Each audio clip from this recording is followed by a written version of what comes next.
Olá, paroquiano! Tudo bom com você? No vídeo de hoje, nós vamos conversar sobre o que é uma dedicação de altar e de uma igreja. Você já ouviu falar sobre isso? Se não, nos acompanhe nesse vídeo. Desde os primórdios do cristianismo, os fiéis se reuniam em assembleia para celebrar a Eucaristia, ministrar os sacramentos e ouvir a pregação da Palavra de Deus.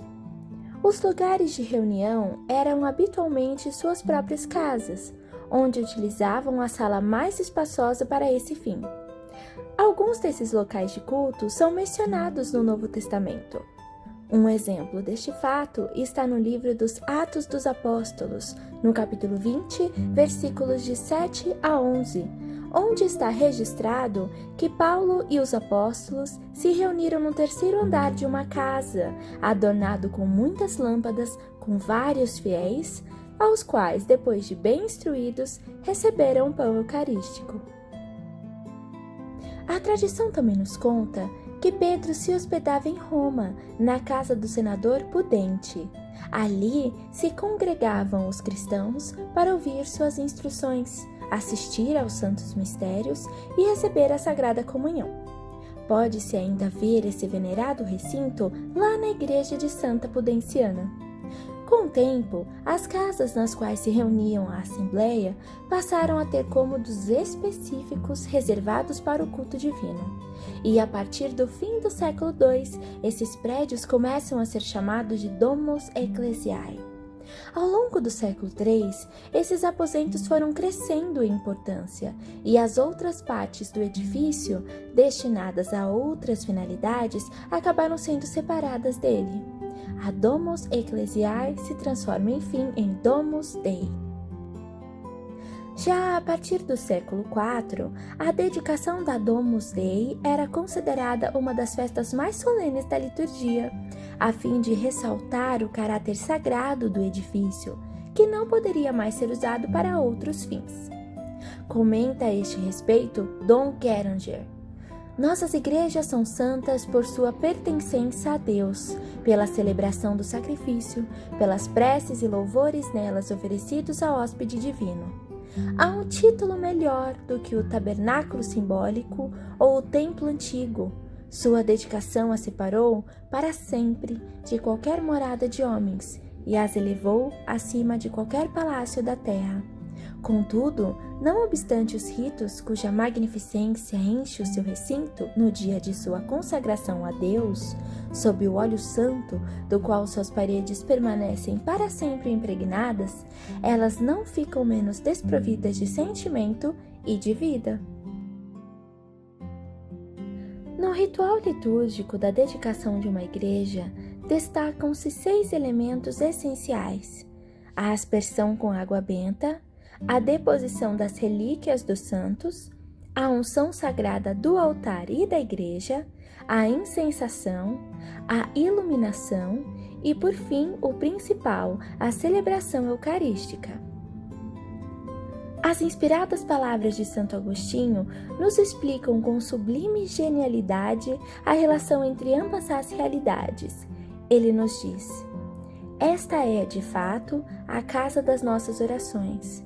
Mas nós próprios somos casa de Deus. Somos construídos como casa de Deus neste mundo e seremos dedicados solenemente no fim dos tempos. O edifício, ou melhor, a construção, faz-se com trabalho. A dedicação realiza-se com alegria. O que acontecia aqui quando esses materiais se erguiam, acontece agora quando se reúnem os que acreditam em Cristo. O que acontece na missa da dedicação de uma igreja? A missa começa substituindo o ato penitencial pela aspersão da água benta.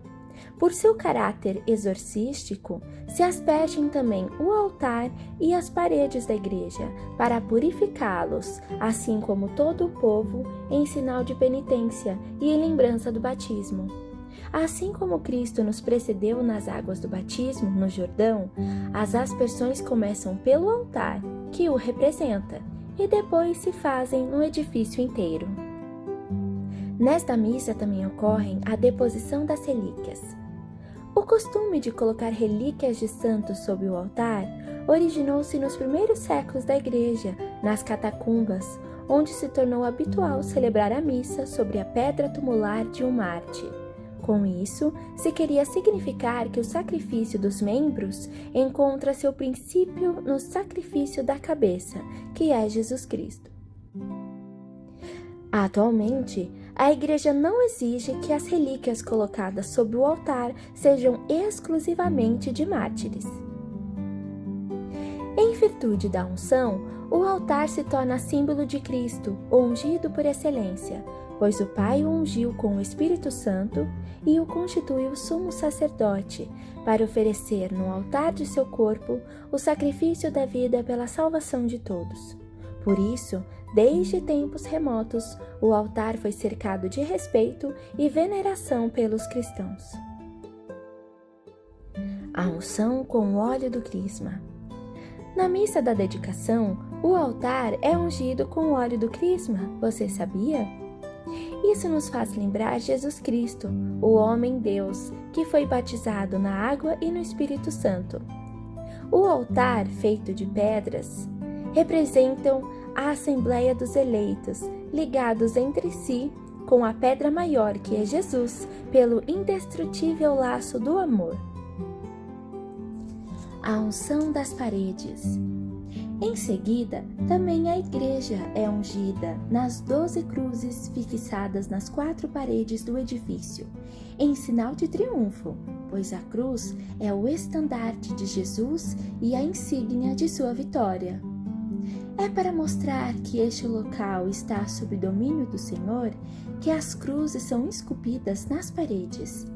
A unção da igreja significa que ela está dedicada, toda inteira e para sempre, ao culto cristão. As unções são 12 para significar que a igreja é a imagem de Jerusalém, a cidade santa, da qual está dito no Apocalipse. A muralha da cidade tinha 12 fundamentos, e neles os 12 nomes dos 12 apóstolos do Cordeiro. Depois do rito da unção, coloca-se sobre o altar um fogareiro para queimar um incenso ou os perfumes, simbolizando com esse ato que o sacrifício de Cristo sobe até Deus como suave aroma, juntamente com as orações dos fiéis. A incensação de todo o espaço da igreja indica ser ela, pela dedicação, uma casa de oração. Também os fiéis são incensados, por serem templos vivos de Deus. Vestição do altar. Terminada a incensação, alguns ministros limpam com panos a mesa do altar e, se for esse o caso, estendem a toalha impermeável.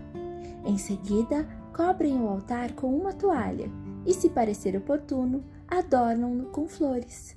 Colocam de forma conveniente os castiçais com as velas, requeridas para a celebração da missa, e, se for o caso, também a cruz. Procede-se, por fim, à iluminação festiva da igreja, pois Cristo é a luz para iluminar as nações. As 12 velas colocadas são acesas em sinal de alegria. Postas diante das cruzes, elas simbolizam os 12 apóstolos que, pela fé no crucificado, iluminaram o universo, o instruíram e o inflamaram de amor. Em seguida ao ritual da dedicação, dá-se continuidade à celebração eucarística. A liturgia, como você sabe, é composta de diversos ritos, cada qual com seu significado, capaz de proporcionar conteúdo e consistência à nossa fé celebrada. São eles a preparação das oferendas, oração sobre as oferendas, a oração eucarística, o Pai Nosso e o embolismo, a oração e abraço da paz, a fração do pão e o Cordeiro de Deus, a apresentação do pão, a comunhão e, por fim, a oração pós-comunhão e a bênção final. Vale sempre recordar que todos esses ritos são compostos de gestos e orações que somente são vivenciados por meio da fé. É pela fé que compreendemos e somos capazes de abraçar e viver o que a Igreja nos ensina. É pela fé que chegamos a experimentar Deus em nossa vida e podemos com certeza afirmar que tudo que fazemos e celebramos é verdadeiro e vale a pena. É na liturgia eucarística que Deus se faz presente em corpo, sangue, alma e divindade. Aqui, a Eucaristia faz a Igreja, enquanto congrega todos os fiéis para nutri-los com o mesmo alimento divino, e também a Igreja faz a Eucaristia, enquanto celebra e dá vida às espécies eucarísticas do pão e do vinho. Dessa relação, compreendemos a Eucaristia, portanto, em dois aspectos: ceia e sacrifício.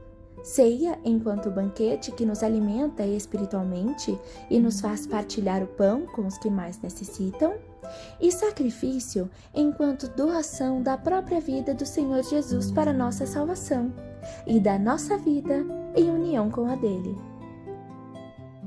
Terminamos aqui mais um episódio da Curiosidades Litúrgicas. Se você gostou, não deixe de dar o seu like no vídeo. Obrigada pela sua audiência e até o próximo assunto.